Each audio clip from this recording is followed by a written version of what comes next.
It is a scam when you don't allow everyone to operate on fair terms. We are the Robin Hoods of sports betting. We take something back from the rich bookies and enable our customers to beat them instead. Burnley versus Brighton, the two Bs, and Brighton after that big win over Liverpool. Well, both teams after decent wins over Liverpool, really, both in recent weeks. This is going to go back to, I don't think this will be a bet that will beat the closing line, but I think it's a value play now, and I think it will be value. I always say, don't be a moron to put more on if the price gets bigger. If you initially think something's value at a price and it goes bigger, I think you should bet it even more. If your opinion is right, that's what I believe, and that's what I do. This game here, Burnley are I think they're one of the most underrated sides in the Premier League history for the last 3 or 4 years in the betting, and the reason why that is because their goal XG is so low. They never create any chances. They're a very defensive unit. They're very strong. They're very hard to beat, but they don't really create many chances in the game. But they're efficient and they know what they do. And at home at Turf Moor, it's a very, very hard place to go and win football matches. And Brighton are going there on the back of a huge high of beating Liverpool. And in any sport, it doesn't matter what sport it is, if it's tennis, if it's cricket, if it's football, if it's snooker, whatever it is, when you have a massive high, the tendency is you come down to earth with a huge bang the following match. The amount of times that people beat number 1 seeds at Wimbledon and then they're on court number 18 with 40 old age pensioners from Surbiton watching them, and they get beat in straight sets by the Latvian number 52.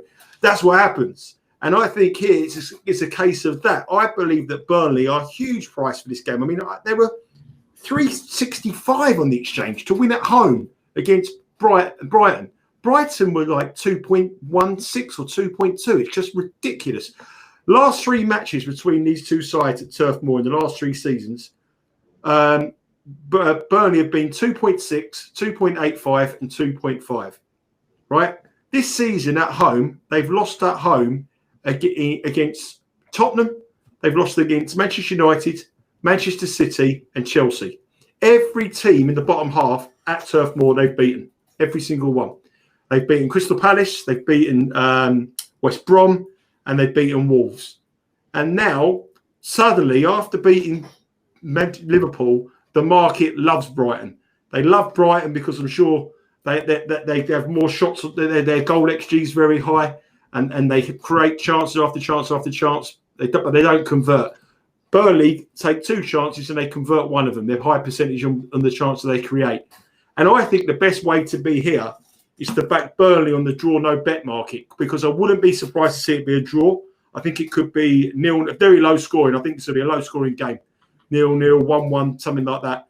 Or 1 goal will win it. But I think you can get 2.5 or 2.45 on the exchange. There's huge money for Brighton. I'm swimming totally against the tide in this one. And I think that Burnley on the draw no bet here with the draw or push at 2.4, which is the same price as they were going off to win this game in the last 3 seasons, where really nothing of the two sides has changed. Burnley are probably the level they are. Brighton are exactly the level they are. And I think it's just a huge overreaction on XG, on people who follow the XG and only the XG. And also it's overreaction on them beating Liverpool, where the market just saw them and was impressed with them, and then betting them at all rates to go and win at Burnley. The other thing, it's very, very different for a team like Burnley to go to a side like a team like Brighton, to go to a team like Burnley, where they're going to have to be on the front foot and take the game to Burnley. They can play against Tottenham and they can play against Chelsea very differently. They can be quite defensive and hit them on the break, and it's probably easier for them to do that. When they've got to be much more offensive, I don't think they're on the front foot. I don't think it'll suit them. And I think that Burnley here, just a silly price. The market's gone ridiculously wrong. Yeah, you can get about 2.5 in a few places on exchanges. Yeah. I mean, it's like you said, it's all XG driven, which is, the way that football's looked at nowadays, whether you think it's right or wrong. Brighton are the most, underperforming team this season. I think they're supposed to be, if you just take their XG, I think they're supposed to be like 7th or something like that. Listen, I'll tell you something. When we go to the lower level football, League One, League Two, right?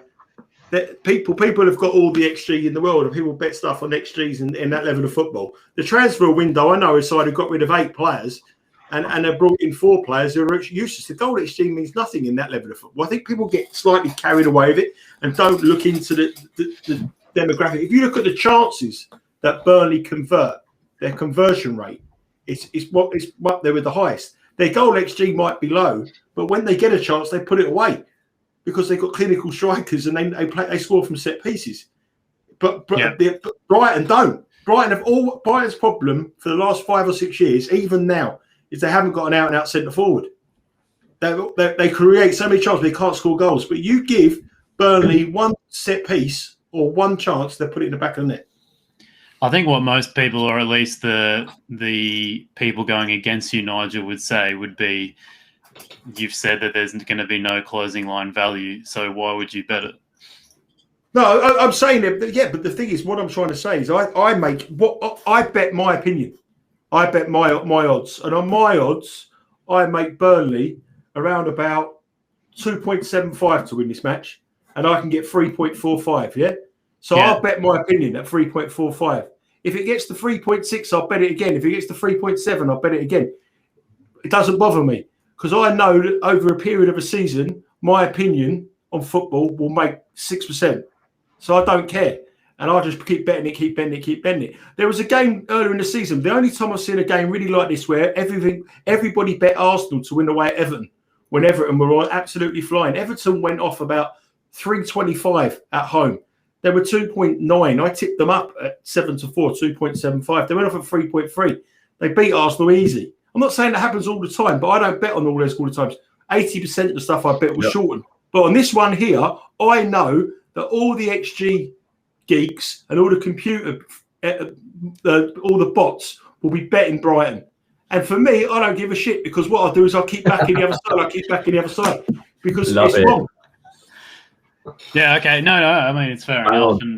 I think with this one, then, would you say people should wait until I don't need some 23-year-old kid in Latvia to tell me how to bet on Burnley v Brighton. I know how to do it. and I'll smash his brains up long term, 100%. You say I'm in Latvia? Wherever. Anyone. If you want to bet Brighton at 2.1 away at Burnley in the absolute freezing cold, rain, horrible weather, you'll do your bollocks. No. But if you're betting this game, would you say if you're saying that you're most likely going to get no CLV, then would you wait to the last minute and bet it at the biggest odds? I don't. The price now is crazy to me. I think it should be 3.2. But if the market keeps carrying on and people I don't know where it's going to end up. I don't know what button Mr. Bloom's going to. I don't know what button Mr. Bloom's syndicate's going to bet. I don't know, but that's where the market's going to go. But what I'm trying to say is it's wrong. So I will keep betting it. If that price gets bigger, I'll have more on. My strategy, don't be a moron, stick more on. No, I understand that. My question is, would you bet it right now or would you wait until? Because it's the wrong price. Over what you think it is. If the price that you think it is, if it's over that, you've already got that. So obviously, if it goes up. Like you've got the point is get on now because it might go up, but I guess if it does go up, he wants to put more up. So that's the other thing is we don't know. Brighton could have 2 players getting injured in the warm up. I don't know, but at the moment it's complete value. But the market is going crazy on Brighton. They're going crazy, and I don't know if they're going to keep going that way and go even further. But as we stand now, it's the wrong price. Okay. All right, we'll finish it up there. I guess I was just, if people were interested in betting it, like maybe, and they don't want to bet it multiple times, they just want to have their one bet, maybe it would be best if they bet it. Like if you're saying that you think the price will get bigger, then maybe wait a little bit later. That's all I was saying. The way the market is going now, they're betting Brighton as though the defeat's out of the question. But the thing is, it has to hit a point, and I think it's at that point. Okay, all right. Well, that's good. All right, sweet. Let's go on to Atletico Madrid and Celta Vigo with Georgie boy. Yeah, I mean, it's not going to be as dramatic as that, but I thought he was going to glass me with the old Stella Artois for a second. No, but yeah, so it's a similar bet to like what I like playing with City, really. Atletico top, playing well. They're coming up against a Celta Vigo side whose away form is just absolutely hideous. They've won one of their last 14 away league games, and that was against Bilbao. They played the majority. Also, watching Celta, they played the majority of the game in their own half at times. And we're not being funny, but the defence that Atletico have got and the way that they can protect a lead when they get it, I don't see Celta scoring here. I just don't see it happening.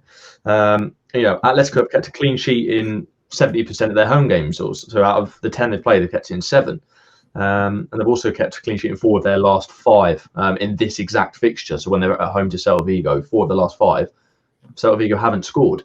So just kind of going, it's quite simple, really, just with those stats alone and the kind of current forms of both sides, as well as previous head-to-heads. I thought 2.5 for Atletico to win to 0 was a ridiculous price, to be honest. I thought that would be more around either evens or a little bit below, more odds on potentially. So yeah, 2.5. I thought for Atletico to win to 0 was a great price. So as I said, it's not going to be that dramatic, but for that alone, I couldn't believe that value. So that's definitely going to be a pick for me this weekend. Yeah, 2.5 on 365 Sky Bet. Just one thing on that game. Atletico Madrid, they've only let in 3 goals at home this season. Yeah, exactly. 3 goals in 10 matches. They've won 9, drawn 1, lost none. They've let in 3 goals. I always bet Atletico Madrid to win to 0. It's been like my go-to bet over the last few seasons. Yeah, but that's a ridiculous price. Yeah, 2.5. Like I said, against Celta Vigo, who awful away. They play the majority of the game in their own half, trying to knock it about. They're not going to break Atletico down. I just don't see them scoring. So, and for Atletico to just score a goal and protect that lead, which we know they can do. Yeah, 2.5 that's far too high. So, yeah, that's why I went with that one. Yeah, Odds Checker's showing a bit of money coming in at Boyle Sports for it too, and 888 Sport. So yeah, I mean, there's six or so bookmakers there just on Odds Checker I can see now that's still offering that market. So hopefully by the time this comes out, those prices will still be there. Well, good to see everyone in agreement for this one. So that was quite nice. So why don't we get back to Nigel and we can, or at least I can start slating him a little bit more. Tranmere. I mean, to start off with, I'll start with this slate, mate. This podcast it's a prestigious podcast, mate, and for you to give me a game here to look at in League 2 is just to don't disrespect the lower leagues. You told me it was a high prestigious podcast, and then you talked about shaving your bollocks. Don't start giving me all that rubbish. What a load of rubbish. Yeah. Anyway, listen to the boys. Tranmere. There they are. I'm on the boys. Come on, the Tranmere. We've got our very own Mike Dean. Listen, Tranmere. Let me tell you about Tranmere. They are flying in League 2. Absolutely flying. I tell you, I bet them at the start of the season at 14-1 to win League 2. And the reason why I did it is because last season they got drawn in the FA Cup against Watford and beat Watford in the FA Cup and got a lot of money from the TV revenue. And then they got drawn against Manchester United in the FA Cup at home, which was a dream draw. They would have preferred it to be away and got more money, but they got a huge amount of money from gate receipts and TV revenue, which meant that they got relegated from League 1. But it meant they were one of the most financially secure teams at the lower level of football. And in the lower level of football, in these uncertain times and in these conditions, having a few quid in the bank in League 2 is absolutely crucial. Cheltenham are third in the league, and if they didn't get drawn in the cup against Manchester City, they would have lost £1 million this year, which in that level of football next season will cripple half of the teams. So with Tranmere to have that kind of money from the cup run is a godsend. And that's one of the reasons I bet them to win the league. And it never really worked out. This season, they had a new manager, and it never really worked. And they got rid of him, and they brought in Keith Hill, the guy who took Rochdale out of Division twice. A real top manager at this level of football. And he's turned the team completely around. I think they've won the last 5 in all competitions. I've bet them at 50s. I've bet them at 66. I've gone in again at 25. They're 20-1 now to win League 2, which I still think is a brilliant bet. They're 5th. and they've got a couple of games in hand, and they've got some easy games next. They play Stevenage after this game, and then they play Grimsby, the team bottom of the league. And I think they can win all three, and then all of a sudden you're on a 6-1 shot in that division. The leaders, Carlisle, are dropping points. So I really like Tranmere, and the other reason I like them is they had a brilliant bit of business in the transfer window.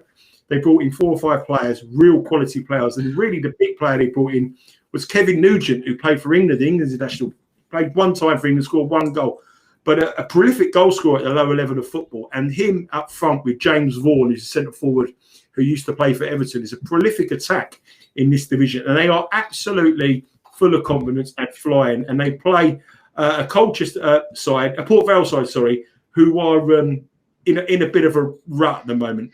They did win their last game against Southend, but everybody beat Southend. They're a very poor side at the bottom of League Two, and probably on metrics they're the worst side in the division. So don't look too closely into that win.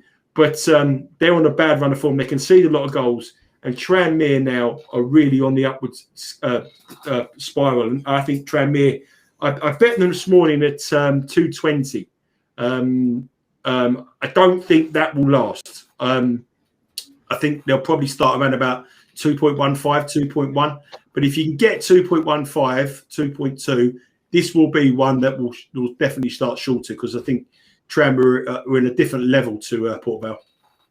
Yep, you can get 2.14 on Smarkets, 2.15 a Genting bet if you have access to that, 10bet, Betfred, BetVictor, 888 Sport. So the rest of them have gone a bit lower. So, yeah, I guess you might have to move reasonably quickly on those bookmakers to get that price. George, Sassuolo versus Spezia. Back to there you go. Back to Italy, mate. Your favourite place. And I'm gonna just put out a massive guess here, mate. I reckon you've got a card bet for us here.